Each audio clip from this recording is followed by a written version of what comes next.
In the heart of Silicon Valley, a young software engineer named Maya Thompson was on the cusp of a technological breakthrough.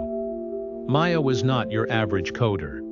With an innate curiosity, she graduated top of her class from MIT and joined a leading tech company, focusing on generative AI models.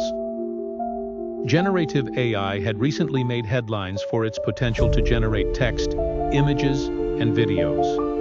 But Maya saw opportunities beyond the obvious, envisioning AI solutions in healthcare, transportation, and manufacturing. Her current project, Protogen, aimed to create new protein molecules. Protogen's implications were staggering. By generating proteins that never existed, scientists could develop new medications, craft disease-resistant crops, and tackle malnutrition. At its heart was an intricate dance of algorithms and data, developing hypothetical molecules refined in simulations. Maya's ambitions extended to self-driving car technology. In the same lab, AI was trained to recognize and react to road scenarios.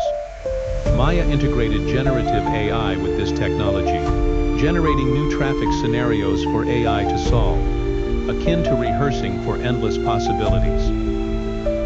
The excitement was palpable as her project gained traction. Maya's vision of autonomous robots in manufacturing captured her colleagues' imagination. Generative AI became the brain behind machines capable of dreaming up process optimizations or design modifications without human input.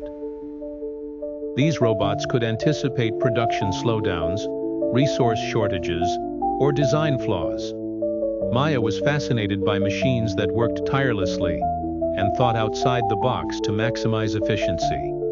Her findings were presented during a company-wide meeting, receiving green lights for the next phase. Maya knew the journey was just beginning. With each line of code and algorithm she tuned, she paved the way for a future where AI's creative potential could be harnessed for innovation across industries. Excited and with her team's backing, she was ready to lead the charge into the new era of AI.